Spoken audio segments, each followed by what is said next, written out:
Good morning everyone. आज हम काफ़ी इम्पोर्टेंट पॉइंट डिस्कस करने जा रहे हैं जो कि आप लोग को न्यूटन्स लॉ ऑफ मोशन के न्यूमेरिकल बनाने के लिए बहुत ही इम्पोर्टेंट पॉइंट है ये। देखिए क्या है ये, हम आज डिस्कस करने जा रहे हैं application of Newton second law. Application of Newton's second law. देखिए न्यूटन्स लॉ ऑफ मोशन के जितने टाइप के न्यूमेरिकल बनाएंगे आप, सारे न्यूमेरिकल में लगभग आपको न्यूटन्स सेकेंड लॉ का एप्लीकेशन जरूरत होता है। ठीक है, आखिर एप्लीकेशन न्यूटन सेकेंड लॉ क्या है? देखिए एक्चुअली क्या है इसका मतलब, applying Newton second law means क्या हुआ? Applying Newton second law means, Newton second law means, देखिए applying Newton second law means होता है एफ नेट, मतलब किसी भी ऑब्जेक्ट पर नेट फोर्स जो है वो होगा sum addition of force equal to होता है एम ए। सपोज किसी ऑब्जेक्ट पे नेट एक्सटर्नल फोर्स कितना लग रहा है, चाहे किसी डायरेक्शन से लग रहा है, उसका एडिशन जो है नेट फोर्स मास, उस ऑब्जेक्ट का मास इंटू ऑब्जेक्ट कितने से एक्सीलरेट कर रहा है उसके बराबर होता है। इसको हम यूज करने का आपको तरीका, सिस्टमेटिक अप्रोच आज बताने वाले हैं। स्टेप बाय स्टेप हम न्यूटन सेकेंड लॉ कैसे अप्लाई करते हैं, आज हम सिस्टमेटिक अप्रोच आप लोग का बताने वाले हैं, जो कि आपके न्यूमेरिकल सॉल्व करने में ज़्यादा जरूरत होगा। ठीक है, ये काफ़ी इंपॉर्टेंट पॉइंट बनने वाला है आप लोगों के लिए न्यूमेरिकल पॉइंट ऑफ व्यू से। आज स्टेप बाय स्टेप हम बताएंगे कैसे आप न्यूटन सेकेंड लॉ का यूज करेंगे सिस्टमेटिक वे में। आज सिस्टमेटिक अप्रोच हम to apply Newton second law हम आज यहाँ डिस्कस कर रहे हैं। ठीक है, 5-6 स्टेप बताएंगे जिससे आप इसको दिमाग में रख के आप न्यूमेरिकल बनाएंगे तो आपसे गलती कम होगा। देखिए हम स्टेप बाय स्टेप आज डिस्कस करने जा रहे हैं।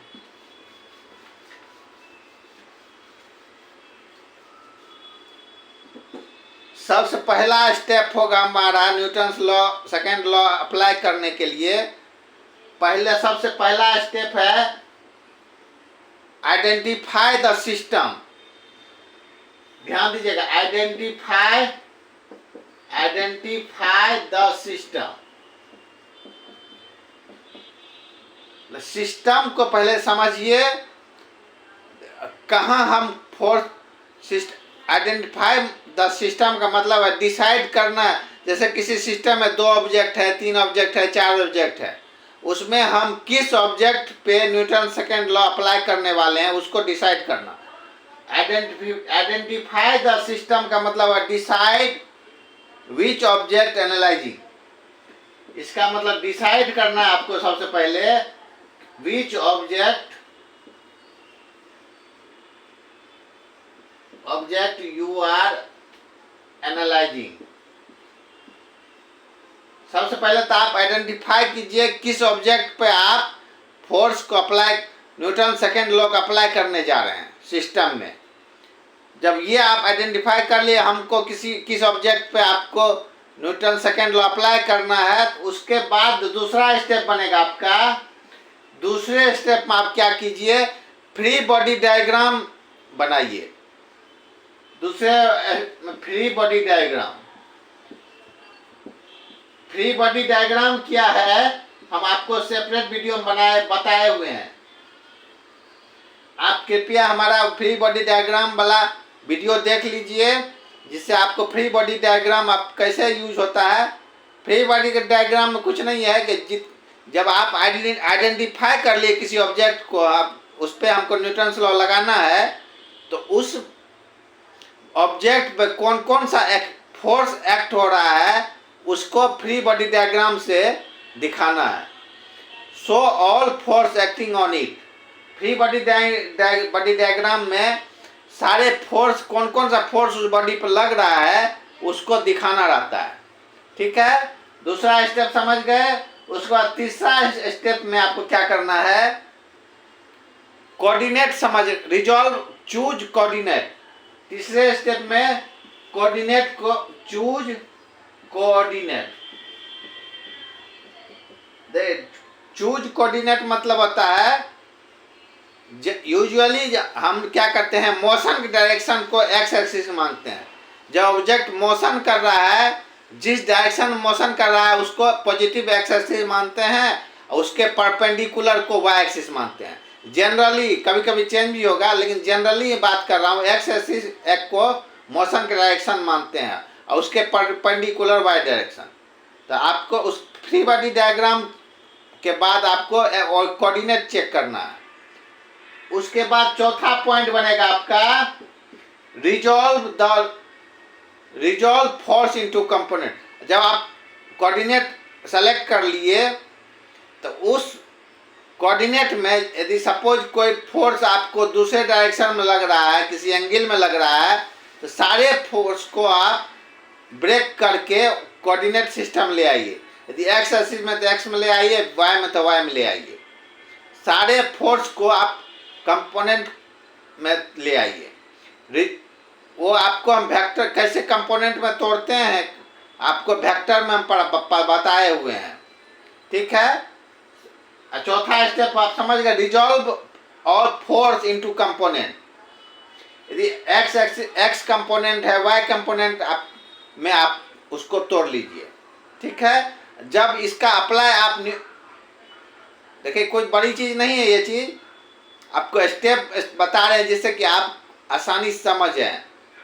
जब आप यूज करने लगे इसको बहुत आसान हो जाएगा, ठीक है। ये कोई बड़ी टॉपिक नहीं है, देखिए आपको हम बता रहे हैं सिर्फ। अब आप जब कंपोनेंट तोड़ लिए, इसके बाद का पॉइंट हो जाएगा आपका, आप जब फोर्स रिजॉल्व कर लिए, उसके बाद आप अप्लाई द लॉ। ये जो लॉ है, आपको न्यूटन सेकेंड लॉ जो है, हर डायरेक्शन में आप सेपरेट कर लीजिए। एक्स डायरेक्शन में कौन कौन फोर्स लग रहा है, वाई डायरेक्शन में कौन कौन फोर्स कर रहा है, उसको आप सेपरेट कर लीजिए। उसके बाद पांचवा पॉइंट हो गया। उसके बाद छठा पॉइंट एक बनेगा, कुछ नहीं, इक्वेशन लिख देना। हर डायरेक्शन में आपका इक्वेशन लिखना है और उसको सॉल्व करना है। देखिए, यही कुछ सिस्टमेटिक अप्रोच है न्यूटन सेकेंड लॉ यूज करने का। इसको आप ध्यान रखिए, और उसके बाद जब न्यूमेरिकल बनाइएगा तो आपको इजीली कंसेप्ट क्लियर होगा, ठीक है। आज हम एप्लीकेशन का स्टेप, कोई सिस्टमेटिक अप्रोच हम बताए आप कैसे अप्लाई किया जाता है न्यूटन सेकेंड लॉ, ठीक है। इसके बाद एक दो कुछ और कंसेप्ट आपको बताएंगे, उसके बाद न्यूमेरिकल में जाएंगे। काफ़ी हाई लेवल का न्यूमेरिकल सॉल्व करेंगे, जिससे आपका सारा कंसेप्ट क्लियर हो। आप कुछ टर्म जो अभी बताए, आप इसको ध्यान रखिए। क्या क्या बताए, सबसे पहले क्या करना है, आइडेंटिफाई करना है सिस्टम को, किस सिस्टम के किस ऑब्जेक्ट पर हम फोर्स एनालाइज कर रहे हैं। उसके बाद उस ऑब्जेक्ट पे फ्री बॉडी डायग्राम बनाइए। उसके बाद कोऑर्डिनेट चूज कीजिए, एक्स एक्सिस करना है या वाई एक्सिस, जो भी कोऑर्डिनेट चूज करना है वो कीजिए। उसके बाद जितने भी फोर्स हैं उसको उस कोऑर्डिनेट में कंपोनेंट में तोड़ लीजिए। उसके बाद न्यूटन सेकेंड लॉ अप्लाई कीजिए सेपरेटली, सभी डायरेक्शन अलग अलग कीजिए, एक्स में अलग कीजिए, उसके बाद सारा उसका एडिशन कीजिए, वाई में अलग कीजिए, फिर उसका एडिशन कीजिए। उसके बाद इक्वेशन बनाइए और उसको सॉल्व कीजिए। यही कुछ सिस्टमेटिक अप्रोच है जिसको आपको ध्यान रखना है न्यूमेरिकल बनाने में, ठीक है। फिर आगे हैं नेक्स्ट कंसेप्ट के। Thank you.